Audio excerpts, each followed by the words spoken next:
Jesus, Lord, thank you for time to gather together. Lord, for time to be with each other, to remember all that you've done for us. Lord, I just pray for all that aren't here today, Lord, as so many are on vacation, as people are traveling. Lord, for those who have been on vacation, thank you for bringing them back safely. And Lord, also just thank you for those who served this morning too. I think of AJ and Shelly and Jeff, for Mark and Zach, Lord, for those who are serving our community, for Micah and Peter and Brian as they serve in tech. And Lord, just thank you for all of your good gifts and the ways that you have brought our community together. Lord, we pray that you just bless and keep us, that you invite us today into your presence. Lord, I pray that as we open up the text, that you would give us eyes to see what you're calling us to and ears to hear. And Lord, for me, that it wouldn't be my words, but it would be your words. And that above all else, you would get glory in this place. Lord, we love you and we praise you. It's in your name we pray. Amen. Over the last couple weeks, my wife and I have been having this ongoing discussion in the evening. We have 3 kids, almost 7 and under. And because of that, it means that we don't have a lot of quiet time in our house. And so when we get to the end of the day, there's a cost-benefit analysis of what we're going to do with the end of our day.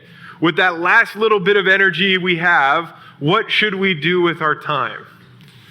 And because of that, a lot of things that we used to love to do before kids have gone to the wayside, whether that's the many hours of going on a run or reading books for a long time late into the night because you knew that you wouldn't be up early the next morning or whatever it might be. But one of those things for me that's gone to the wayside is watching a good movie.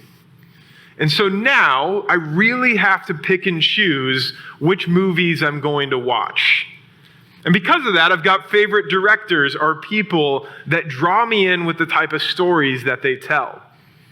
One of my favorite directors is Guillermo del Toro, which if you've ever seen any movies by Guillermo del Toro, good for you. If you haven't, I'm not necessarily recommending them, but he made Pan's Labyrinth.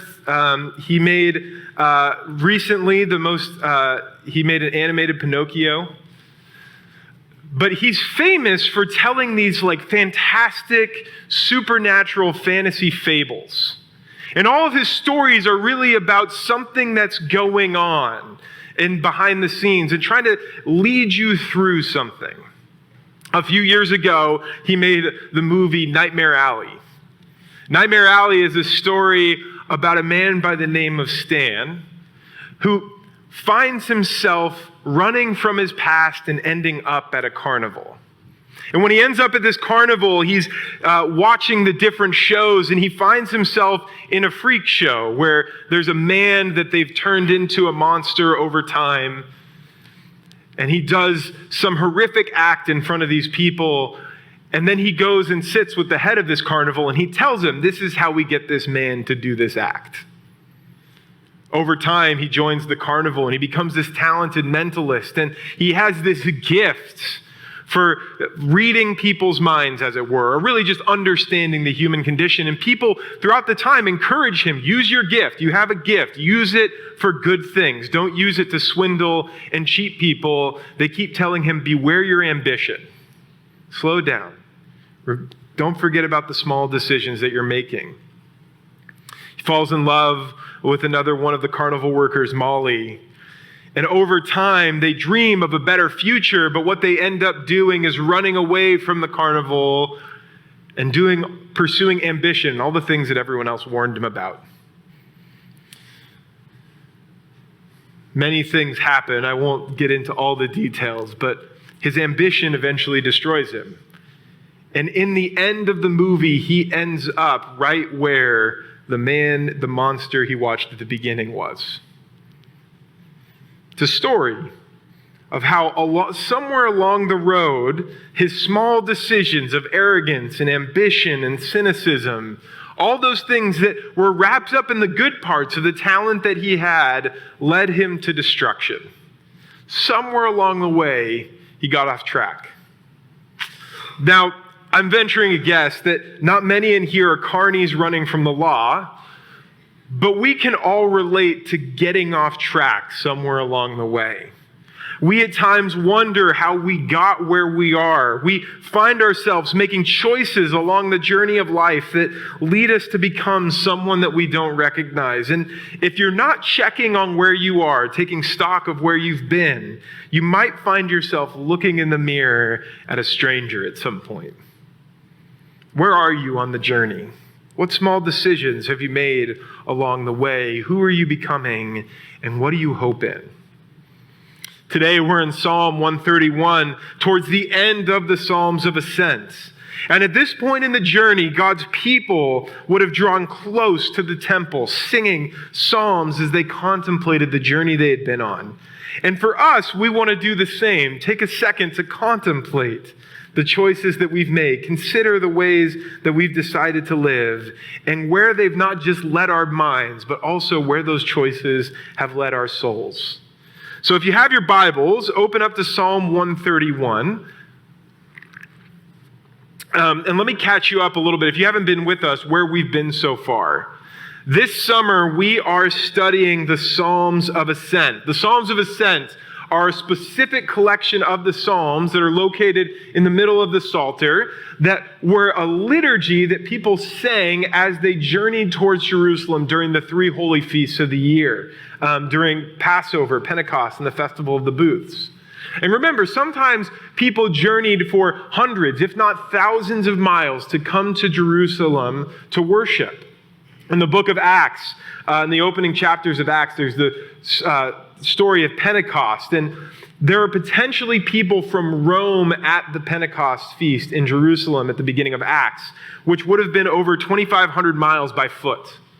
So people are traveling, and as they traveled, they sang. In fact, they sang this collection of psalms. This collection of psalms was a liturgy and road trip music meant to guide the people back home to Jerusalem. They were meant to guide them home from wherever they came to the temple. See, we live in a world that's constantly telling us that our home is based on our accomplishments or our popularities or our built identities. But the Psalms remind us that home is only found in God. Or as St. Augustine wrote, "You have made us and drawn us to yourself, and our heart is restless until it rests in you." See, the Psalms of Ascent invite us to be pilgrims on the journey. As you read through the Psalms of Ascent, too, you start to see what this journey looks like. The journey begins in the opening of remembering and realizing the perilous lies of the world. The journey is filled with dangers and idols, but God is our ever-present help, is the continual reminder. We're invited to lift our eyes at various points in the journey to see who God is and what God has done. The journey shows us ways to live in harmony with each other on the road. It exhorts our hearts to sing as we move from the terrors of the world to bask in the joy and the glory of God.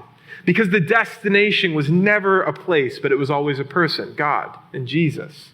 See, it's the God who draws near to his people as we are along the road. See, the Psalms invite us to embrace relationship with God and to draw near to him in all of life as we navigate the journey home. But at the same time, it's also important to note that the road can also be grueling. If you've ever been on a road trip, you know this reality. We face the ups and downs of the journey of life. We struggle to maintain hope when times are hard. Anxiety can come in times of desperation, and cynicism can sneak in both at how we view God and how we view his people. See, the road invites us to make choices along the way. What will we hope for? What will we hope in ourselves or in God? What decisions will we make on the road?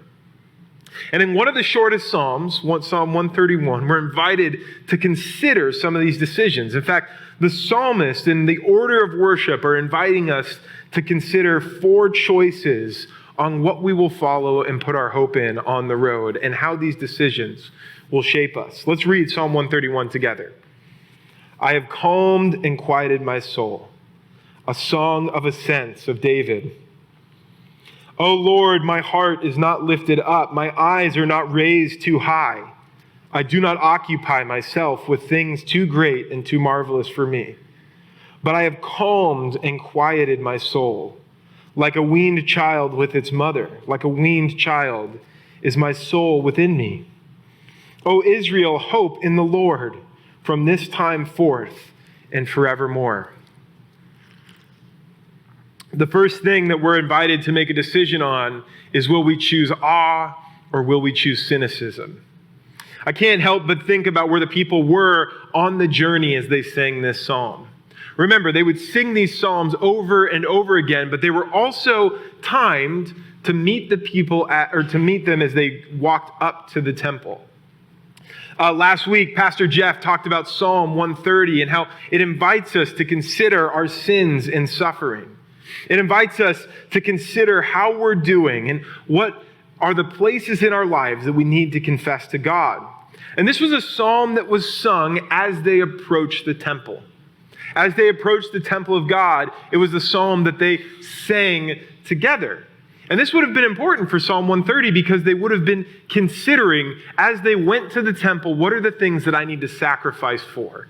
What are the sins in my life? What are the things that I've done that I need God's atonement for? It was the way to be made clean from sin was to bring sacrifices into the temple. And certainly the different parts of their life were examined with some sort of confessional clarity as they came. But as they approached the temple, they also considered what they had set their hearts on. Heart, in that opening line in the Psalm 131, that word in Hebrew actually connotes the mind. It's the center of one's being, the thing from which all of life flowed. And here in this singing, they're invited to ask, is our heart filled with awe or is our heart filled with cynicism? See, we live in an era of cynicism. Debates often break out over, is this real news or is this a bot? Is this a real video or is this AI altered? Are those photos real or are they touched up? We live in an era where we can actually get to the bottom of things many times. And we desire to figure out the real truth or to solve whatever the quote-unquote magic is that we find. And it's not a new problem, but something that's been going on all throughout history. See, we view society and politics and even our intimate relationships at times with cynicism, wondering what's really going on. We live in a time of division in our world, and I have to be honest, I want to be the one that bridges the gap and to reach across the aisle and speak directly to that division and use a baseball illustration this morning. 1932, Babe Ruth at the World Series pointed his bat at center field. This is an artistic recreation of it. And then famously hit a home run directly to where he pointed. He called his shot, as it were. Now, if you're someone that lives in awe of the moment, that desires sports metaphors to be true, you think of it as a moment of confidence where he knew what he was going to do. But if you read the history books, a lot of people have a lot of opinions about what Babe Ruth was actually doing here. Cynically, some people say he might have just been stretching his arm out. There are people that say that was always part of his warm-up. Some people say that he might have been pointing at whoever was on base at the time.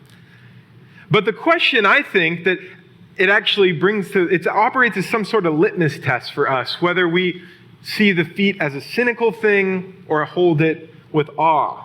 And similar to the Sultan of Swat's home run call, you wonder what the feelings were as they came to the temple. Was it awe at the chance to be communing with God? Or was it the thought, I figured it would be bigger after all this time?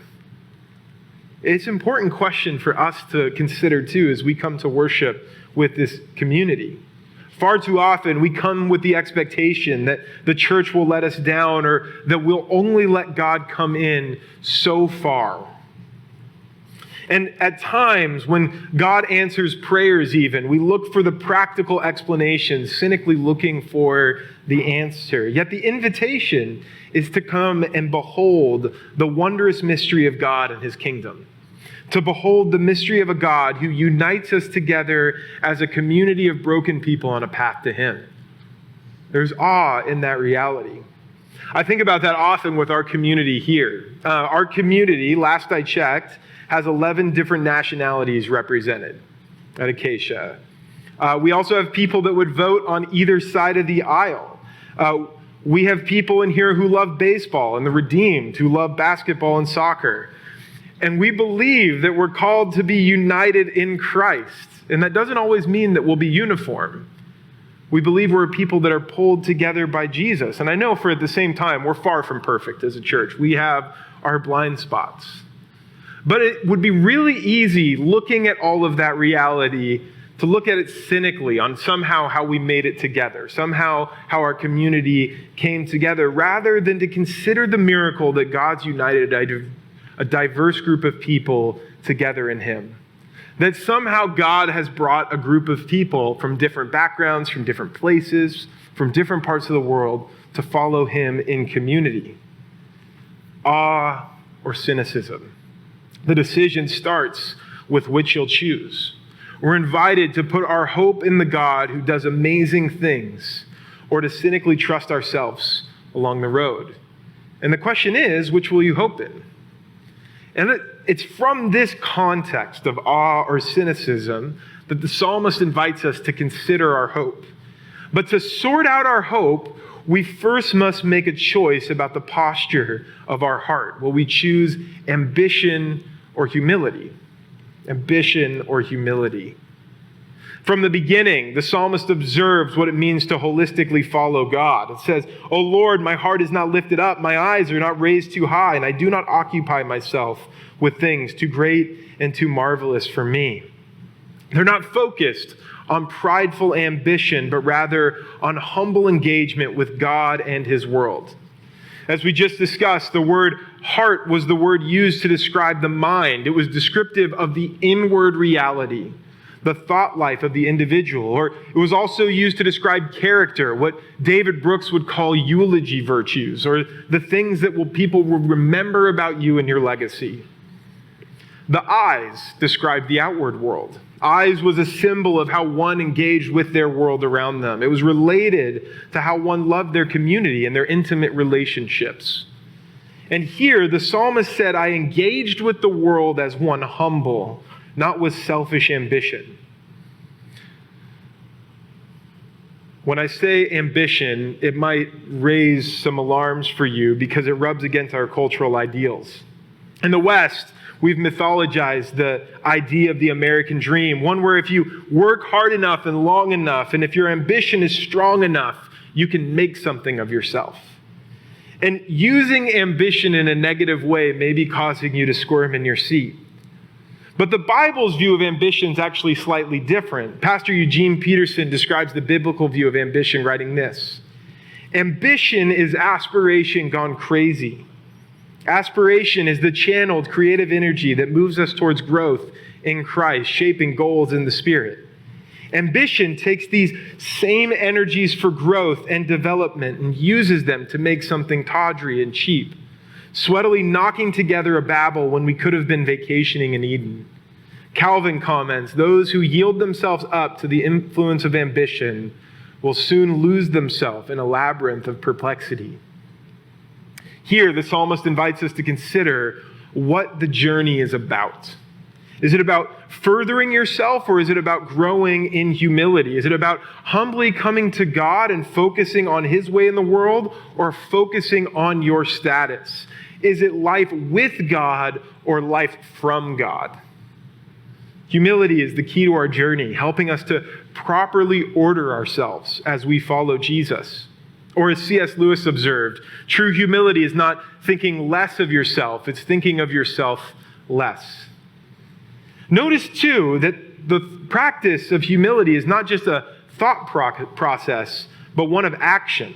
Actually, the word occupy here in the verse 1 is better defined as to walk about. It's the same word that's used in the opening psalm when it says, "Blessed is the man who walks not in the counsel of the wicked, nor stands in the way of sinners, nor sits in the seat of scoffers." See, humility is an active practice, one that requires considering the needs of others around you greater than your betterment. It's one that looks to God for fulfillment, not to work or to success. Or as Paul exhorts the church in Philippi, So if there's any encouragement in Christ, any comfort from love, any participation in the Spirit, any affection and sympathy, complete my joy by being of the same mind, having the same love, being in full accord and of one mind. Do nothing from selfish ambition or conceit, but in humility count others more significant than yourselves. Let each of you look not only to his own interests, but also to the interests of others. For those in God's kingdom, we're invited to be people of humility, not arrogant ambition. And there's an uncomfortable question that lies underneath all of this for us. Is success bad? Should we feel uncomfortable with the aspirations that we hold on to in our hard work? And this is especially an uncomfortable question for us in Loudoun County, the richest county in the United States.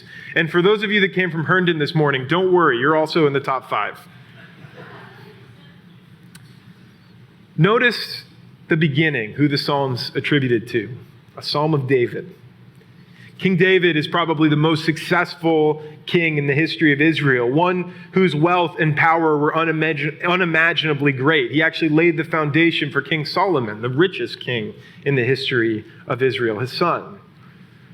And why David, considered incredibly successful, one that actually accomplished many things, can write this is because he realized that his worth wasn't found in what he did, in his ambition, but in humility, he realized that everything he had, all that had been given to him, was a gift from God and treated it as such. See, your wealth or your success are not a bad thing necessarily.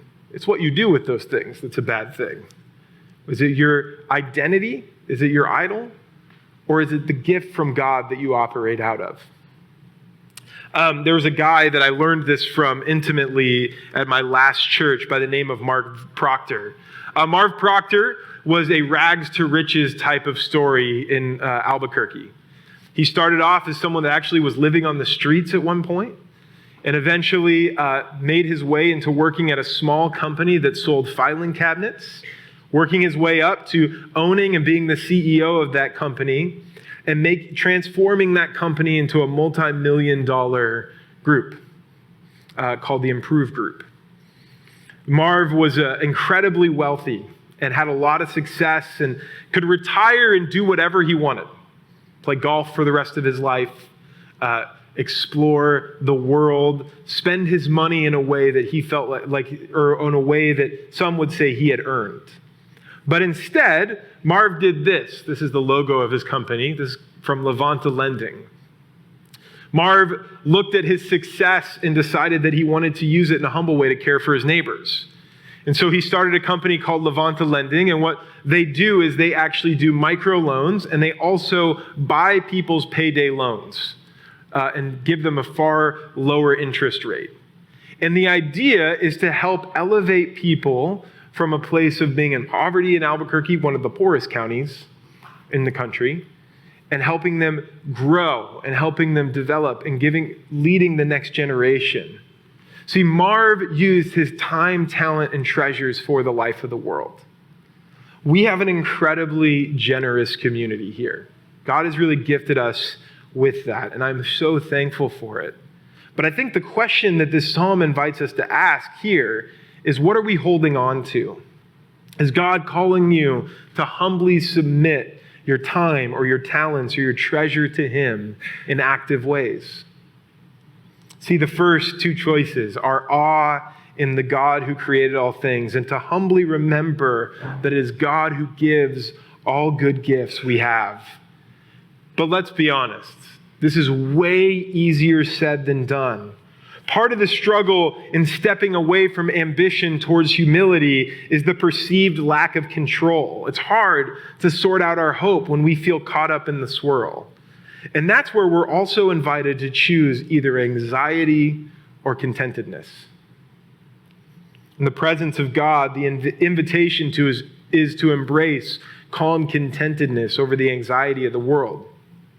Again, the poet uses an incredibly vivid image here of a mother with her children to drive the relationship home between us and God. Like a weaned child with its mother, so too are God's children in his presence. And at first, it feels like an odd metaphor. How is our relationship with God like a child who has stopped nursing? Well, if you've ever been around babies, you know that when they're hungry, they can't be content with their moms. They're whining, they're fussing, and they're anxious until they can get sustenance. And while this is normal, what would be incredibly strange is if a 13-year-old acted the exact same way. That they couldn't relax into the presence of their mom because they were jonesing to nurse again. In fact, if that happened, we would all say something is really wrong here. That's the picture that's actually being painted here. See, children learn to no longer crave milk from their mom, but rather to crave relationship with them. And here the psalmist gives us an invitation to relationship with God. Relax into the presence of God and leave behind the anxiety you feel. Because our anxiety directly affects how we view God.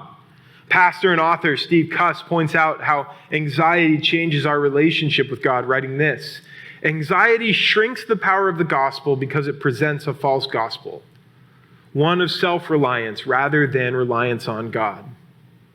When we embrace insecure anxiety, searching for affirmation and control, we end up losing sight of the gospel.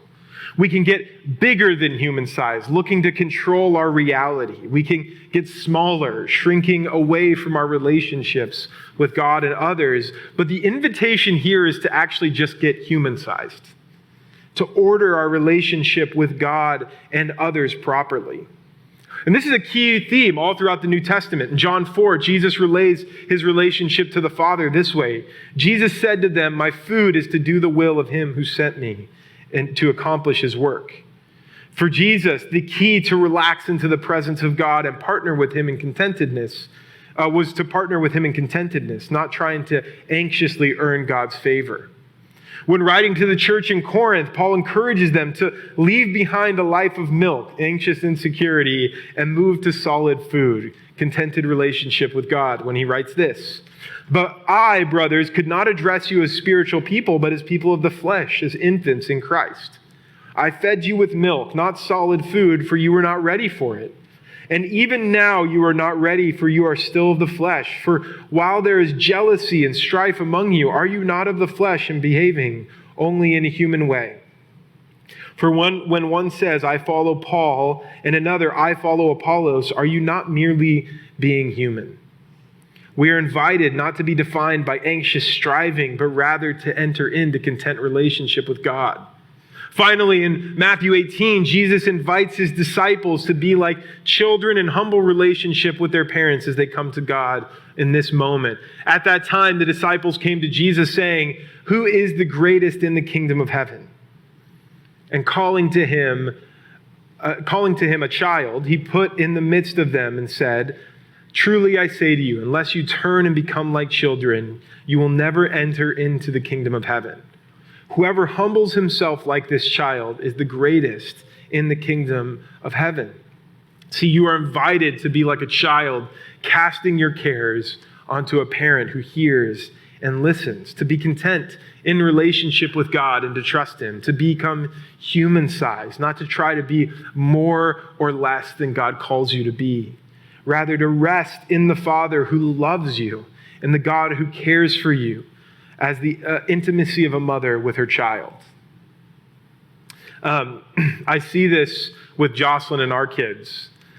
Jocelyn is really good at making our kids feel seen and loved, and really good at being present to them. I learn a lot of what that looks like with Jocelyn. Jocelyn will often take our kids. We live right on the WNOD, and Jocelyn will take our kids on walks together.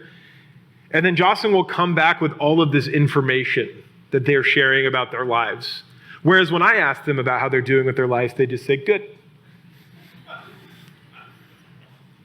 But Jocelyn will come back and know about their fears or their joys or their desires or what they're excited about with the new school year and all the things that they're feeling. See, our kids feel really comfortable in the peaceful presence of their mother. They feel comfortable in the one who is there with them and content to be there alongside alongside her.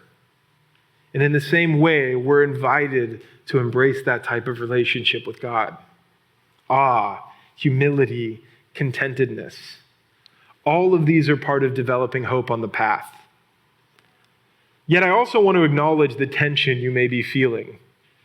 One, there's not enough time to define any of these in a sermon like this. We need a sermon series to actually dive deep into each of these things.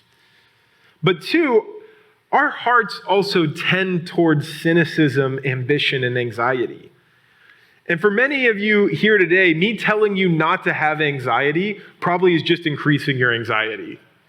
Or at least making you feel somewhat jaded towards me for saying that. And don't hear me gloss over the difficulties of this, or don't hear me say that it's easy, just do this instead of that. They're incredibly difficult and require us to be aware of who and what we worship.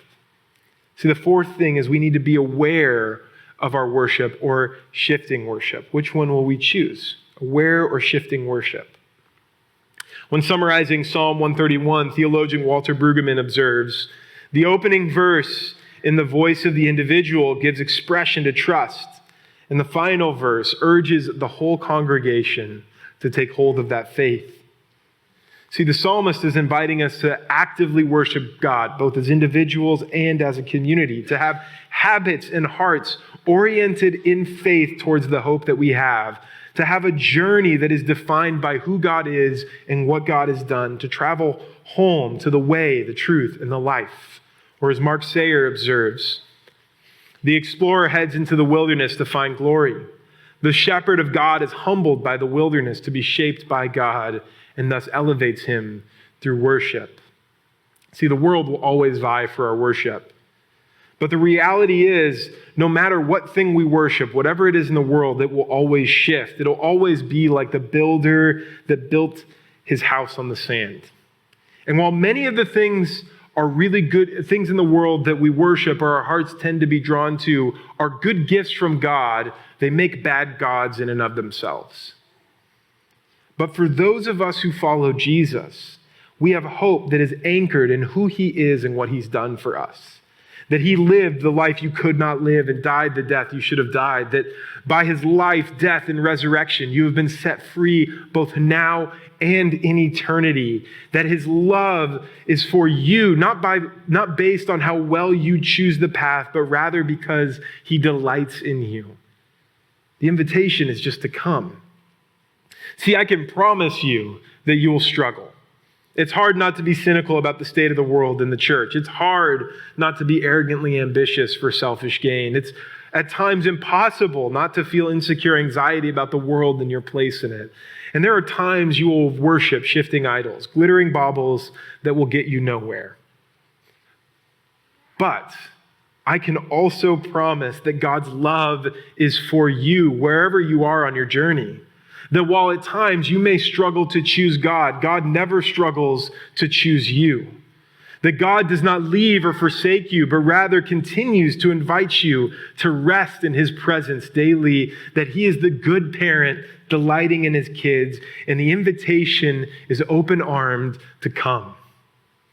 Know that it's hard to embrace this practice, but that God is patient and kind, walking with you as you continue to follow him.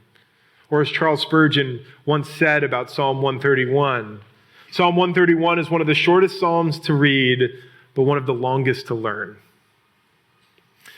I know for me, as I was reading that this week, this is certainly my case. I don't come as one that has it all put together, but as one that's also learning this lesson day by day. I can struggle with cynicism every time I read the news. As my loved ones can attest, there's a running joke in my family that I'm sure Christian has a thought on that. Because I struggle with arrogance. I struggle with thinking that my opinion matters. And it's something that God's working out in me. I can wrestle with anxiety as I feel out of control. I can worship other things, putting my hope in distraction rather than the God of the universe. Yet God's love is not based on me, but on him. And his love never fails and runs out. And that's why we can come to church. It's why I can come to church each week open-handed, trusting that God who has forgiven me will forgive me again, that God will meet me as we journey home. And that's why we all come with the same posture, open-handed, as we come in faith on our journey back to him. Let's pray.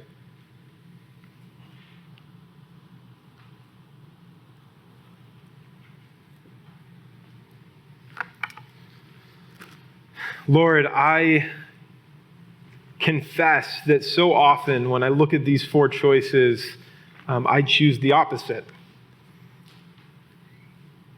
That I seek self rather than you.